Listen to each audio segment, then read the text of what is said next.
শহর কলকাতা, রাত তখন ৯টা। ব্যস্ত রাস্তা ধীরে ধীরে ফাঁকা হয়ে আসছে। শ্যামবাজার মোড়ের ধারে একটি চায়ের দোকানে বসেছিল রবি।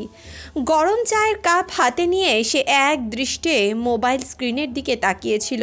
তার স্ত্রী নেহা আজ সন্ধ্যা ৭টার পর থেকেই নিখোঁজ। নেহার ফোন বন্ধ। সে কোথাও যাওয়ার কথা বলেছিল, অথচ ২ ঘন্টা হয়ে গেল তার কোনো খোঁজ নেই। রবি চিন্তিত হয়ে বারবার তার নম্বরে ফোন করছিল, কিন্তু কোনো লাভ হচ্ছিল না।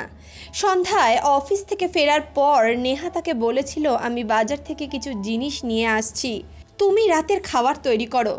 রবি স্বাভাবিকভাবেই রাজি হয়েছিল, কিন্তু এখন রাত ৯টা আর নেহা এখনও ফেরেনি। প্রথমে সে ভেবেছিল হয়তো বন্ধুদের সঙ্গে দেখা করতে গিয়েছিল, কিন্তু এত রাতে ফোন বন্ধ কেন? কোনো কিছুতেই যেন মিল খাচ্ছিল না। রবি দ্রুত বাইক নিয়ে বেরিয়ে পড়ল। সে বাজারের দিকে গেল, যেখানে নেহা সাধারণত কেনাকাটা করে। দোকানদারকে জিজ্ঞেস করলো, আপনি কি নেহাকে দেখেছেন? কিন্তু কেউ তাকে দেখেনি। এবার সে নেহার বন্ধুদেরকে ফোন করতে লাগলো। কেউ জানতো না যে নেহা কোথায়। রবি এবার সত্যি ভয় পেয়ে গেছিল। মাথার মধ্যে হাজার প্রশ্ন ঘুরপাক খাচ্ছিল। নেহা কি কোনো বিপদে পড়ল? কেউ কি তাকে অপহরণ করেছে? সে কি নিজে কোথাও চলে গেছে? এমন হাজারটা প্রশ্ন রবির মাথায় ঘুরপাক খাচ্ছিল। হঠাৎ তার মনে পড়ল নেহার শেষ কথাটি, আমি বাজার থেকে কিছু জিনিস নিয়ে আসছি। রবি এবার ঠিক করলো পুলিশকে জানানো দরকার, কিন্তু পুলিশের কাছে গেলে যদি তারা বলে এটা কোনো সাধারণ নিখোঁজ হওয়ার ঘটনা, ২৪ ঘন্টা অপেক্ষা করুন, তারপর আমরা কোনো অ্যাকশন নেব। রবি দেরি করতে চাইছিল না, কারণ ২৪ ঘন্টা অনেক হয়। ২৪ ঘন্টায় একটা মানুষের সঙ্গে অনেক কিছু হয়ে যেতে পারে। রবি সোজা থানায় গেল। ডিউটি অফিসার সব শুনে বললেন, আমরা বিষয়টি সিরিয়াসলি নিচ্ছি। আমাদের কয়েকজন অফিসার ইতিমধ্যেই এলাকায় টহল দিচ্ছেন। আমরা তদন্ত শুরু করছি। আপনি কোনো চিন্তা করবেন না, নিশ্চিন্তে বাড়ি যান। আপনার স্ত্রীকে আমরা ঠিক খুঁজে পেয়ে যাব। আর এছাড়াও হয়তো কোথাও গেছে, দেখুন কিছুক্ষণের মধ্যে চলেও আসতে পারে। যদি আপনি বাড়ি গিয়ে আপনার স্ত্রীকে বাড়িতে পান, তাহলে অবশ্যই থানায় এই বিষয়টা জানিয়ে দেবেন। কিন্তু রবির মনে শঙ্কা কাটছিল না। নেহা কি সত্যি কোনো অপরাধের সঙ্গে জড়িয়ে পড়ল, অথবা সে কি কোনো অপরাধের শিকার হয়ে গেল? তার সঙ্গে কি ঘটল? এই সমস্ত কথা ভেবে রবির মনে যেন উথাল পাথাল চলছিল। কলকাতা পুলিশের অফিসার অভিজিৎ ও তার দল নিখোঁজ নেহার খোঁজে তদন্ত শুরু করলো। রবি থানায় বসে অধীর আগ্রহে অপেক্ষা করছিল। তার মাথায় হাজার প্রশ্ন উঠছিল। নেহা কোথায় গেল? সে কি কোনো বিপদে পড়ল নাকি? সে এখন কোথায় আছে? রবি বারবার নেহাকে ফোন করার চেষ্টা করছিল, কিন্তু তার ফোন সুইচ অফ আসছিল। পুলিশ তদন্তের জন্য নেহার মোবাইল ফোন ট্র্যাক করতে লাগলো। তারা দ্রুতই বুঝতে পারল যে নেহা ফোন শেষবার সংযুক্ত হয়েছিল কলকাতার পার্ক স্ট্রিট এলাকার একটি হোটেলের ওয়াইফাই নেটওয়ার্কে। পার্ক স্ট্রিটের হোটেল? রবি হতবাক। নেহা তো বলেছিল বাজারে যাচ্ছে, তাহলে সে হোটেলে কি করছিল? পুলিশ দ্রুত ওই হোটেলের সিসিটিভি ফুটেজ সংগ্রহ করলো। ফুটেজ দেখা গেল নেহা সন্ধ্যা ৭টা ৩০ এক অপরিচিত ব্যক্তির সঙ্গে হোটেলের লবিতে ঘুরছিল। দেখে মনে হচ্ছিল ওই ব্যক্তির বয়স ৩৫ থেকে ৪০-এর মধ্যে। গায়ে দামি ব্লেজার, মুখে স্মার্টনেসের ছাপ। তাকে দেখে স্পষ্ট বোঝা যাচ্ছিল যে সে ধনী ও উচ্চ পদস্থ কোনো ব্যক্তির সঙ্গে কথা বলছিল। রবি এই দৃশ্য দেখে প্রায় ভেঙে পড়ল। কে এই লোক? সে পুলিশ অফিসার অভিজিৎকে জিজ্ঞেস করলো। পুলিশ আরও গভীর তদন্ত শুরু করলো। কিছুক্ষণের মধ্যেই পুলিশ হোটেলে পৌঁছলো। হোটেলের রেজিস্ট্রারের লিস্ট থেকে জানা গেল ওই ব্যক্তির নাম অরবিন্দ সেনগুপ্ত। তিনি একজন ব্যবসায়ী, শহরের নামকরা এক কনস্ট্রাকশন কোম্পানির মালিক। তিনি অন্তত এই তথ্যই দিয়েছিলেন হোটেলের স্টাফদেরকে। তাহলে নেহা এখানে কি করছিল? হোটেল স্টাফদের জিজ্ঞাসাবাদ করা হলো। একজন কর্মচারী জানান, ওই মহিলা প্রায়ই আসেন, এই ভদ্রলোকের সঙ্গে অনেকবার দেখা হয়েছে তাদের। এই কথা শুনে রবি প্রায় ভেঙে পড়েছিল। তাহলে নেহা কি আমার সঙ্গে প্রতারণা করছিল? এবার পুলিশ হোটেলের আরও ফুটেজ পরীক্ষা করলো। দেখা গেল নেহা আর অরবিন্দু একটি ঘরে ঢুকেছে, কিন্তু কয়েক ঘন্টা পর কেবল অরবিন্দু বেরিয়ে গেছে, নেহার কোনো খোঁজ নেই। পুলিশ দ্রুত হোটেল রুম চেক করতে লাগলো। রুমের দরজা বন্ধ ছিল, কিন্তু ভেতর থেকে কোনো উত্তর পাওয়া যাচ্ছিল না। বাধ্য হয়ে পুলিশ দরজা ভেঙে ফেললো। ভেতরে ঢুকে তারা যা দেখলো তা চমকে দেওয়ার মতো। বেডরুমের ভেতরে সব কিছু ঠিকঠাক ছিল, কিন্তু বাথরুমের দরজা ভেজানো ছিল। পুলিশ দরজা খুলতেই চমকে উঠল। নেহা মেঝেতে অচেতন অবস্থায় পড়ে আছে। তার শরীরে কোনো আঘাতের চিহ্ন ছিল না, কিন্তু মুখে অদ্ভুত বিষণ্ণতার ছাপ। পুলিশ দ্রুত ডাক্তার ডাকলো। রবি দৌড়ে গিয়ে নেহার হাত ধরল। নেহা, তুমি ঠিক আছো? কিন্তু নেহা তখনও জ্ঞান হারিয়েই ছিল। তার তখনও জ্ঞান ছিল না। ডাক্তার এসে পরীক্ষা করে জানালো নেহাকে হয়তো কোনো ঘুমের ওষুধ খাওয়ানো হয়েছে। এখন প্রশ্ন উঠল, কে তাকে এই অবস্থায় রেখেছে? অরবিন্দু কোথায় গেল? পুলিশ এবার অরবিন্দুর খোঁজ শুরু করলো। তার ফোন ট্রেস করা হলো। জানা গেল সে শহর ছেড়ে পালানোর চেষ্টা করছে। পুলিশ দ্রুত অ্যাকশন নিয়ে এয়ারপোর্টের সিকিউরিটি অফিসে জানিয়ে দিল। কিছুক্ষণের মধ্যেই খবর এলো অরবিন্দু সেনগুপ্তকে বিমানবন্দরে আটক করা হয়েছে। নেহার জ্ঞান ফিরলে পুলিশ তাকে জিজ্ঞাসাবাদ করলো। প্রথমে সে কিছুই বলতে চাইল না, কিন্তু কিছুক্ষণ পর সে ভেঙে পড়ল। আমি জানি আমি যা করেছি তা ভুল, কিন্তু আমি রবিকে আর ভালোবাসতাম না।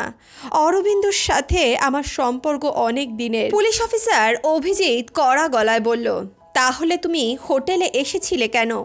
আর অরবিন্দু তোমার সঙ্গে এমন করলো কেন? নেহা ধীরে ধীরে সব কিছু বলল। অরবিন্দু তার পুরনো প্রেমিক ছিল। রবি ও নেহার বিয়ে হলেও সে কখনো স্বামীর প্রতি পুরোপুরি বিশ্বস্ত ছিল না। অরবিন্দুর টাকা পয়সা ও প্রভাব প্রতিপত্তি দেখে সে তার প্রতি আকৃষ্ট হয়েছিল। কয়েক মাস ধরে তারা গোপনে দেখা করছিল, কিন্তু সেদিন অরবিন্দু হঠাৎ তাকে ডেকে পাঠিয়েছিল এবং বলল সে সম্পর্ক শেষ করতে চায়। নেহা মানতে পারেনি। তারা ঝগড়া করলো। এরপর নেহা বলল যদি সে সম্পর্ক ভাঙে তাহলে সব কিছু ফাঁস করে দেবে। তখনই অরবিন্দু তাকে মাদক মিশ্রিত পানীয় খাইয়ে অজ্ঞান করে পালিয়ে যায়। রবি স্তব্ধ হয়ে গেল। তার স্ত্রী তাকে প্রতারণা করছে, আর তারই জের ধরে এমন ঘটনা ঘটেছে। অরবিন্দের বিরুদ্ধে অভিযোগ দায়ের করা হলো। মহিলাকে অজ্ঞান করে ফেলে রাখার অভিযোগ, প্রমাণ লোপাটের চেষ্টা, পলাতক হওয়ার চেষ্টা। পুলিশ তার বিরুদ্ধে কড়া ব্যবস্থা নিল। আর রবি সে নেহার দিকে তাকালো। এক সময় যাকে সে নিজের জীবনের সবথেকে বেশি ভালোবাসত, আজ সেই তার বিশ্বাস ভেঙে দিয়েছিল। রবি ধীরে ধীরে উঠে দাঁড়ালো। নেহার চোখে কান্না। সে হাত ধরে বলল, রবি আমি দুঃখিত, আমাকে মাফ করে দাও। কিন্তু রবি কিছু বলল না। সে চুপচাপ থানায় দরজা দিয়ে বেরিয়ে গেল। তার মনে তখন একটাই প্রশ্ন, বিশ্বাস যখন একবার ভেঙে যায় সেটিকে কি আবার জোড়া লাগানো যায়? এদিকে এয়ারপোর্ট থেকে গ্রেপ্তার হওয়ার পর পুলিশ যখন অরবিন্দুকে জেরা করছিল, সে প্রথমে কিছুই বলতে চায়নি, কিন্তু পুলিশের কড়া জেরার মুখে সে সত্যি কথা বলতে বাধ্য হলো। অরবিন্দু স্বীকার করলো যে নেহার সঙ্গে তার কোনো ভালোবাসা ছিল না। সে বলতে লাগলো, আমি ওকে শুধু ব্যবহার করেছিলাম, ও তো বোঝেইনি আমার আসল উদ্দেশ্য কি। পুলিশ অফিসার অভিজিৎ জিজ্ঞেস করলেন, তাহলে বলো তোমার আসল উদ্দেশ্য কি ছিল? অরবিন্দু হেসে বলল, প্ল্যান খুব সহজ ছিল।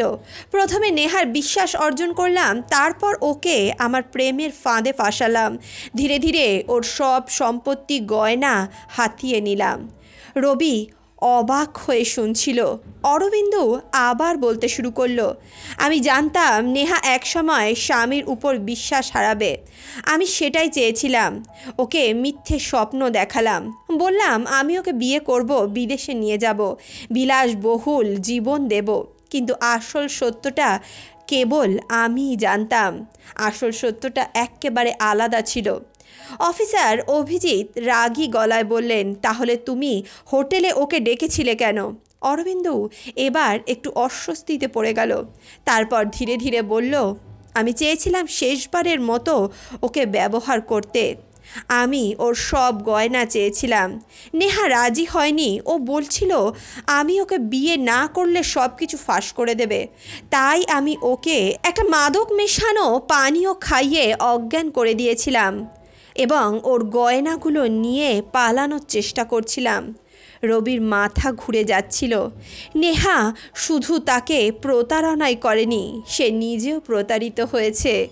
এদিকে নেহার জ্ঞান ফেরার পর পুলিশ যখন তাকে সব কিছু জানালো, সে যেন স্তব্ধ হয়ে গেল। সে ধীরে ধীরে বলল, আমি এত বড় ভুল করেছি। হে ঈশ্বর, আমি কি করলাম? রবি তখনও নেহার সামনে দাঁড়িয়েছিল। নেহা কাঁদতে কাঁদতে বলল, রবি, আমি খুব বড় ভুল করেছি। আমি তোমার ভালোবাসার যোগ্য ছিলাম না। আমি জানি তুমি আমাকে কখনো ক্ষমা করবে না, কিন্তু বিশ্বাস করো, আমি সত্যিই তোমার সাথে বিশ্বাসঘাতকতা করতে চাইনি। আমি তো নিজেই প্রতারিত হলাম। রবি চুপচাপ দাঁড়িয়েছিল। নেহা আবার বলল, রবি, আমি জানি তুমি আমাকে আর বিশ্বাস করবে না, কিন্তু আমি তোমার কাছে হাত জোর করে ক্ষমা চাইছি। দেখো রবি, আমি যা করেছি তার শাস্তি আমি পেয়েছি। প্লিজ আমাকে একটা শেষ সুযোগ দাও। পুলিশ অরবিন্দের বিরুদ্ধে মামলা করল।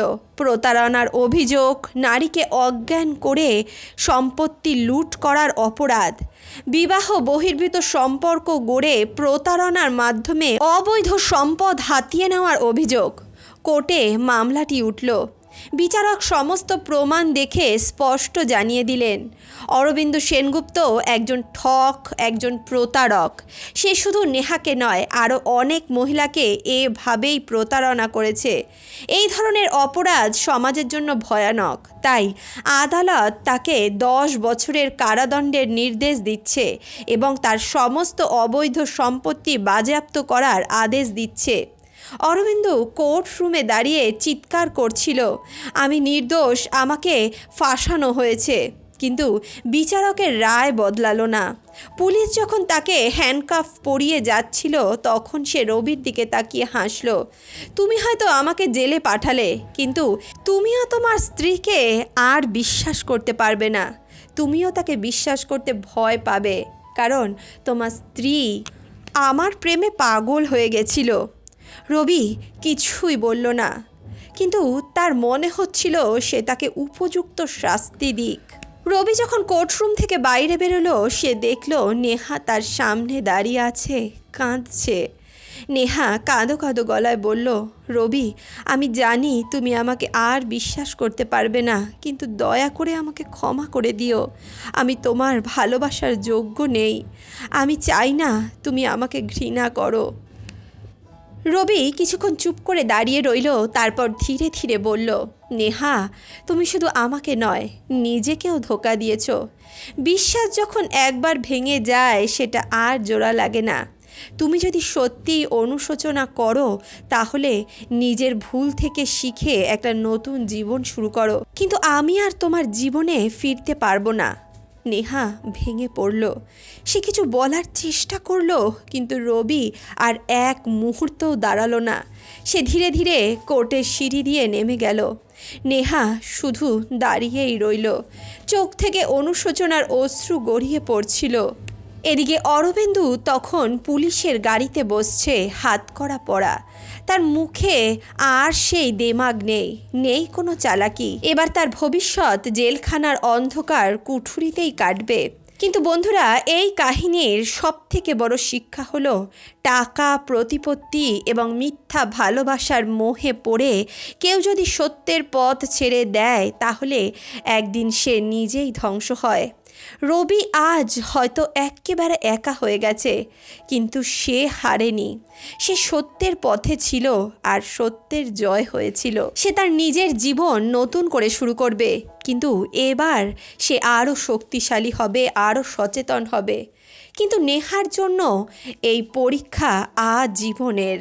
একটা ভুল সম্পর্ক শুধু একজন মানুষকেই ধ্বংস করে না, তার বিশ্বাস, ভালোবাসা আর ভবিষ্যৎকেও ধ্বংস করে দেয়।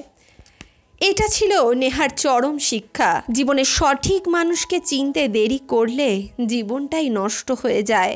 বন্ধুরা, এই কাহিনী আমাদের জীবনে অনেক বড় একটি শিক্ষা প্রদান করে। বিশ্বাস একবার হারালে তা আর ফিরে আসে না। অন্যায় করলেও বা অন্যায়কে প্রশ্রয় দিলেও তার শাস্তি একদিন পেতেই হয়। এছাড়াও সত্য কখনো পরাজিত হয় না, শেষ পর্যন্ত ন্যায় বিচারই জয়ী হয়। সত্যের পথে থাকুন, কারণ সত্যের শক্তি সব থেকে বেশি। কঠিন পথে হাঁটতে কষ্ট হয় ঠিকই, কিন্তু শেষ পর্যন্ত সেই পথই আপনাকে বিজয়ের দরজায় নিয়ে যাবে। তাহলে বন্ধুরা, আজকের এই কাহিনী, আজকের এই প্রসঙ্গ আপনাদের কেমন লাগলো কমেন্ট বক্সে অবশ্যই লিখে জানাবেন। আপনাদের কি মতামত? রবি যা করেছিল সেটা কি সে ঠিক করেছিল, নাকি তার নিজের স্ত্রীকে ক্ষমা করে তাকে আবারও মেনে নেওয়া উচিত ছিল? এই বিষয়ে আপনাদের কি মন্তব্য? আপনারা কি বলতে চান? নিজেদের মূল্যবান মন্তব্য কমেন্ট বক্সে লিখে জানাতে ভুলবেন না। দেখা হচ্ছে নতুন কোনো ঘটনার সঙ্গে, নতুন কোনো কাহিনীর সঙ্গে। ততক্ষণের জন্য সুস্থ থাকুন, ভালো থাকুন।